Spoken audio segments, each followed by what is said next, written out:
오늘 함께 읽은 이 사사기 14장의 내용, 삼손이 이제 우리가 잘 아는 거는 들릴라라는 여자에게 빠져서 자기의 힘을 잃어버리는, 머리카락이 잘려서 힘을 잃어버리는 사건인데, 그 전에, 들릴라 전에 한 여자를 만남으로 인해서 벌어진 일들에 대해서 기록을 하고 있습니다. 딥나라는 곳에서 만난 여자죠. 그 딥나에 가서 여자를 보고 반해서 아버지 마누아한테 내가 이 여자한테 장가 들어야 되겠습니다. 당연히 아버지는 이방 사람이니까 왜 우리 민족에도 많은데 이방 사람에게 결혼을 하려고 하냐, 뭐 어찌됐건 자기는 결혼해야 되겠다 해서 그 결혼하려고 하는 과정 가운데 사자도 만나고, 또 사자를 죽이고, 또 죽인 사자 속에 몸에 꿀이 있어서 이것도 문제가 되는 거죠. 나시린에 대해서 시체를 가까이 하면 안 되는데 그 꿀을 취해서 부모에게 주고, 어찌됐건 잔치를 하다가 결혼을 하는 잔치를 하다가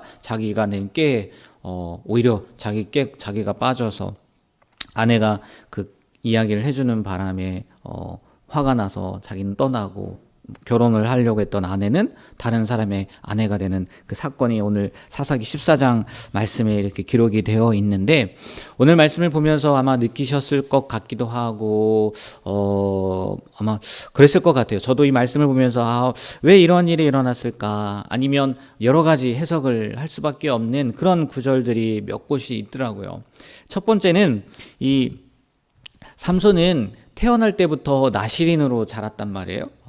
포도나무의 소산을 먹어서는 안 되고, 술을 먹으면 안 되는 거, 아니 포도나무에서 나는 것 자체를 먹으면 안 되는 거였어요. 그리고 부정한 것, 조금 전에 말씀드렸던 것처럼 시체에 손을 대서도 안 되고, 시체 안에 있는 꿀이지 않습니까? 부정한 것을 먹어서도 안 되고, 머리카락을 잘라서도 안 되었단 말이에요. 그러면요, 가만히 생각해 보면 어렸을 때부터 나시린으로 자랐고, 또 하나님의 사자가 마누아를 통해서, 또 삼손의 엄마를 통해서 어떻게 키워야 되는지 다 말씀을 해주셨단 말이에요. 그러면 삼손이 자라면서 그 부모님이 삼손에게 그런 얘기를 하지 않았겠느냐는 거예요. 했겠죠. 직접 명령을 받았는데 안 했겠습니까? 분명 마누아로부터, 또 엄마로부터 너는 나시린으로 자라야 되고, 그러니까 머리도 안 잘랐을 것이고, 하나님이 너를 우리에게 주시면서 이렇게 너를 신앙교육하라고 했어 라고 분명히 이야기를 했을 거라는 거죠. 그리고 오늘 말씀이 아니라 어제 말씀 13장 말씀에 보면요, 삼손이 자라며 하나님께서 복을 주셨고, 24절 25절인데요 13장, 소라와 에스다올 사이 마하네단에서 하나님의 영이 삼손을 움직였다고 말씀하고 있어요. 무슨 얘기냐면 분명히 하나님이 삼손과 함께 하셨다는 거예요. 그런데 이상한 것이 뭐냐면, 그런 삼손이 딥나, 곧 블레셋 땅에 가서 블레셋 여자를 보고 결혼하려 했다는 거예요. 이 참 의아하다는 거죠. 부모의 입장에서는 분명히 그것이 잘못된 것이기에 반대를 했고, 오늘 말씀에서도 나오지 않았습니까? 그런데 자식 이기는 부모가 없다, 여기에도 이렇게 되는 것 같아요. 아들이 내가 좋아한다, 내가 이 여자 없으면 못 산다, 뭐 그런 얘기는 없지만 나를 위해서 좀 데려와 달라, 그러니까 결혼시켜 달라는 얘기죠. 그러니까 부모가 그렇게 하지 않습니까? 근데 이 일을 가지고 오늘 말씀 4절에 보면 하나님께로부터 나온 것인데 부모가 알지 못했다라고 이야기를 해요. 이 말씀이 너무 의아하다는 거예요. 여러분 생각해 보세요. 하나님께로부터 나왔다고 얘기를 하는데 하나님께서 잘못된 방법으로 하나님의 일을 이루시겠냐는 거예요. 하나님이. 분명 하나님께서는요, 이방 여인과의 결혼을 금하셨어요. 우리 앞에 말씀들 보면 뭐 신명기에서도 나오고 여호수아에도 나오고 곳곳에 나온단 말이에요. 정말 이것이요, 여기 기록된 것처럼 하나님께서 삼손을 감동시켜서 그렇게 하도록 시켰겠냐는 거예요. 아무리 생각해도 그건 아닌 것 같더라고요. 왜요? 하나님의 성품에 위배된단 말이에요. 아니 불법을 행하면서 하나님의 일을 행하라고 하신다고요? 이상하다는 거죠. 그래서 주석에서요, 이 성경을 해석한 그 책을 보니까 이것을 가지고 삼손이 블레셋 여인과 결혼하고자 의도한 그 사실과 그것을 이용해서 블레셋을 치고자 한 점을, 이거는 순전히 삼손의 의지에서 온 거지만 다만 하나님께서 이것을 이용해서 블레셋을 치려 하셨던 거다라고 이렇게 설명을 하더라고요. 그러니까 이러한 의미에서 사사기 기자는 삼손이 그 블레셋 여자와 결혼하는 것을 삼손의 의지로 한 거지만 하나님으로부터 말미암은 것처럼 이렇게 묘사한 거다. 사사기에서 그렇게 표현을 해놨더라고요. 뭐 그래요. 좀 이해가 돼요. 그런다 할지라도 과연 이 방법이 완전한 방법이었겠느냐는 거예요. 그래서 어떤 목사님은요, 이 부분에 있는 본문을 가지고 삼손이 부모와 함께 딥나로 내려가는 길에 포도원에 뭐가 나타나요? 사자가 나타나지 않습니까? 이거는 하나님께서 기뻐하지 않기 때문에 그런 말도 안 되는, 포도원에 어떻게 사자가 나타나요? 물론 그 당시에 뭐 그 상황에 비춰본다면 뭐 나타날 수 있다라고 할 수도 있겠지만 포도원에 어떻게 사자가 나타나냐? 이게 하나님께서 기뻐하지 않기 때문에 말도 안 되는 장소에서 사자가 나타난 거다라고 이렇게 설명을 하기도 하더라고요. 그런데 또 어떤 주석에서는, 또 어떤 해석에서는요, 사자를 맨손으로 찢은 것처럼 앞으로 삼손이 블레셋을 그렇게 찢을 것을 암시하는 거다라고 설명하기도 해요.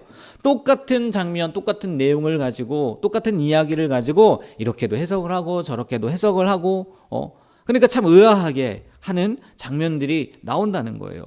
사자가 나타난 것도 마찬가지고요. 정말 뭐가 맞는 설명인지 모르겠어요. 그런데요, 저는 이게 맞고 저게 틀리고 그걸 생각하기보다 저는요, 이 하나님의 선택을 받은 삼손이 먼저 했어야 될 거, 먼저 해야만 할 것에 대해서 생각을 해봤으면 좋겠어요. 오늘 말씀에 나오지 않지만 이런 책을 읽다가요, 이런 글을 보았어요. 제가 한번 읽어드릴게요. 나는 수천 가지 좋은 아이디어들보다 하나님께서 주신 아이디어 하나를 갖고 싶다. 좋은 아이디어들은 좋다. 그러나 하나님께서 주신 아이디어는 역사의 방향을 바꾼다. 강의실이나 모임이나 서점 등 다양한 곳에서 좋은 아이디어들을 많이 얻을 수 있다. 그러나 하나님께서 주시는 아이디어는 오직 성령님으로부터만 얻을 수 있다. 이삭은 하나님의 아이디어였다. 아브라함에게 이삭을 약속하신 분도 하나님이셨고 아브라함의 아내 사라의 뱃속에 그 약속을 잉태시키신 분도 하나님이셨다. 이런 글이 있더라고요. 오늘 말씀과 비춰본다면 결과적으로 보면요, 삼손은 지금 삼손이 했던 일로 말미암아 낙이 턱뼈로 1000명의 블레셋 사람들을 죽입니다. 정말 큰 일을 한 거죠. 결과가 좋으니까 다 좋은 거다? 이렇게 생각하는 게 과연 옳을까요? 아마 옳지 않다고 생각할 거예요. 이삭 이야기처럼요, 하나님은요, 아브라함을 통해서 그 하나님의 때, 약속의 때에 이삭을 줄 거라고, 하나님의 방법으로 하실 거라고 말씀을 하셨어요. 근데 우리가 알다시피 아브라함이 기다립니까? 기다리지 않습니까? 기다리지 못하죠. 그러니까 하나님의 아이디어가 아니라 누구의 아이디어요? 사라의 아이디어를 따라서 사람의 아이디어죠. 누구를 낳게 돼요? 이스마엘을 낳게 되죠. 문제가 되잖아요. 그게 과연 하나님께서 원하시던 일이었겠느냐는 거예요. 아니죠, 당연히. 그럼에도 불구하고 그것을 가지고 하나님은 하나님의 일을 이루시는 분이기 때문에 뭐 하나님이긴 하겠지만 거두절미하고요. 제가 오늘 여러분에게 또 말씀 전하는 저에게 나누고 싶은 말씀이 뭐냐면, 무엇보다 하나님의 방법, 하나님의 음성, 하나님의 계획에 따르는 것이 가장 완벽하다는 거예요. 사람의 수많은 아이디어보다요, 하나님의 아이디어 하나를 갖는 것이 더 중요하다는 거예요. 지금 삼손, 이게 하나님으로부터 왔다라고 표현하라고 막 그거에 대해서 여러 가지 설명을 했지만 이게 누구의 생각이, 하나님의 아이디어일까요? 아니에요. 삼손의 생각인 거죠. 삼손의 생각. 수많은 아이디어, 아무리 똑똑한 생각이라 할지라도요, 하나님의 아이디어 하나를 갖는 것보다 못하다는 거예요. 다른 말로 우리가 신앙생활을 하면서, 인생을 살아가면서 하나님의 음성을 듣는 것, 그리고 그 음성대로 순종하는 것, 그게 뭐니 해도요 최고라는 거예요. 그거는요, 오늘 말씀처럼 이방 여자, 딥나 여자를 아내로 맞아들일 필요도 없고요, 사자를 죽일 필요도 없어요. 또 30명의 사람들에게 베옷을 주기 위해서 아스골론에 내려가서 그 사람들을 죽일 필요도 없다는 거죠. 또 혼인을 한 아내가 다른 사람에게 시집가는 일도 생기지 않는다는 거죠. 물론 이렇게 만약 삼손이 뭐뭐하지 않았더라면 이라는 것이 너무 의미가 없긴 하지만, 여러분, 무엇보다 하나님의 음성을 듣는 것에, 하나님의 말씀에 귀를 기울이는 것에 최선을 두길 바랍니다. 사람의 수많은 좋은 아이디어보다요, 하나님의 아이디어 하나가요, 최고라는 거예요. 그것만 하는 게 없다는 거예요. 그러기 위해서는 우리가 어떻게 해야 되겠어요? 다른 게 없더라고요. 부단히 질문해야 돼요. 부단히 성경을 통해서요, 확인해야 돼요. 하나님이 뭐라고 말씀하시는지. 그리고 정말 기도하는 것에요, 게을러지면 안 된다는 거예요. 그래야 우리가 하나님의 방법을 알 수 있고, 하나님의 방법을 볼 수 있고, 또 하나님의 말씀을 들을 수 있다는 거죠. 우리는요, 이 사실을 잘 알아요. 기도하면 하나님이 말씀해 주신다는 것도 알고, 말씀 가운데 하나님의 은혜가, 하나님의 능력이 나타난 것도 알아요. 그런데 왜 우리가 기도하지 못하고, 왜 우리가 하나님의 말씀을 가까이 하지 못하느냐? 고민해 봤어요. 생각해 봤어요. 알면서도. 왜 그럴 것 같아요? 여러분은 아닐 수도 있겠지만, 저는 이 이유가 있더라고요. 다른 것에 시선을 너무 많이 뺏기더라고요. 다른 것에. 제가 예전에 그 예화를 한번 드리지 않았습니까? 시간관리 그 전문가가 강의를 했단 말이에요. 학생들에게. 이 얘기만 하고 마칠게요.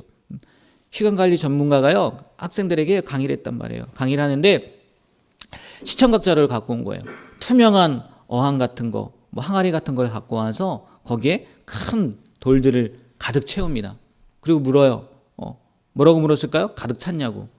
그러니까 학생들이 뭐라요? 당연히 가득 찼다고 하죠. 그래서 그 가득 찼다고 하니까 이 교수님이 어떻게 했을까요? 그거보다 훨씬 작은 그것들을 거기에 넣어요. 들어가요? 안 들어가요? 들어가죠. 다시 묻습니다. 가득 찼냐고. 이제 대답을 못 하죠. 그렇죠. 당연하죠. 다음에 뭘 넣겠어요? 모래를 넣죠. 모래를. 다시 한번 물어요. 가득 찼냐고. 가득 찬 것 같아요? 또 대답을 못 해요. 그 다음에 뭘 넣을 수 있었을까요? 물을 넣을 수 있었죠. 그리고 나서 질문하는 거예요. 이게 뭘 의미하는 것 같냐. 그러니까 시간관리 전문가니까 학생들이 다 이렇게 대답했다는 거죠. 아무리 바빠도, 그 틈들이 있기 때문에 그 틈에 일들을 집어넣으면 우리가 다른 일들을 할 수 있습니다. 라고 얘기를 했다는 거예요. 그 교수님이 그렇게 얘기했다고요? 아니라는 거죠. 처음에 이 큰 돌을 넣지 않으면 이 큰 돌은요, 절대 다음에 들어갈 수 없다는 거예요. 무슨 얘기겠습니까? 가장 중요한 것부터 우리가 하지 않으면, 나중에 그 짬을 내서, 아니요, 그 큰 돌은요, 그 안에 들어갈 수 없다는 거예요. 우리가 기도하면 된다는 거 알고, 하나님의 말씀을 보면 된다는 거 알아요. 근데 그게 우리의 삶 가운데서 가장 중요한 돌이냐는 거예요. 가장 큰 돌이냐는 거예요. 조금 전에 말씀드렸던 것처럼 너무 많은 것에 우리가 시선을 빼앗기고 있다는 거죠. 그게 중요한 것이라고 생각을 하고.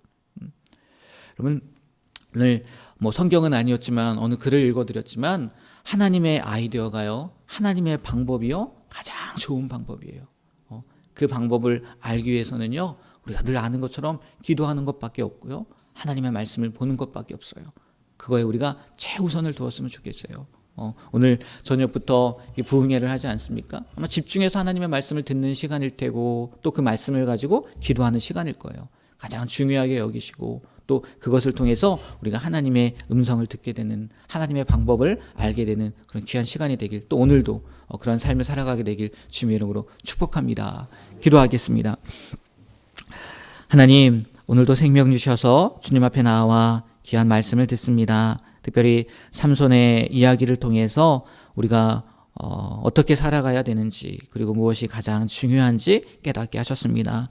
늘 아는 거지만 다시 한번 오늘 말씀을 통해서 우리의 생각을, 우리의 삶을 돌아보고 기도하는 것에, 또 하나님의 말씀을 묵상하는 것에, 하나님의 말씀을 읽는 것에 가장 최선을 둘 수 있는 우리의 삶이 되게 하여 주셔서 하나님의 방법대로, 하나님의 뜻대로 살아가게 되는 그런 귀한 삶이 되게 하여 주시옵소서. 오늘부터 부흥회가 시작이 됩니다. 하나님, 기도하며 준비했는데 우리 성도님들 뿐만이 아니라 우리 성도님들과 알고 있는 또 친척들, 자녀들, 이웃들도 함께 초청해서 그 자리가 하나님의 말씀으로 변화되는, 하나님의 능력을 체험하게 되는 그런 귀한 부흥회 현장이 될 수 있도록 함께하여 주시옵소서. 예수님의 이름으로 기도합니다. 아멘.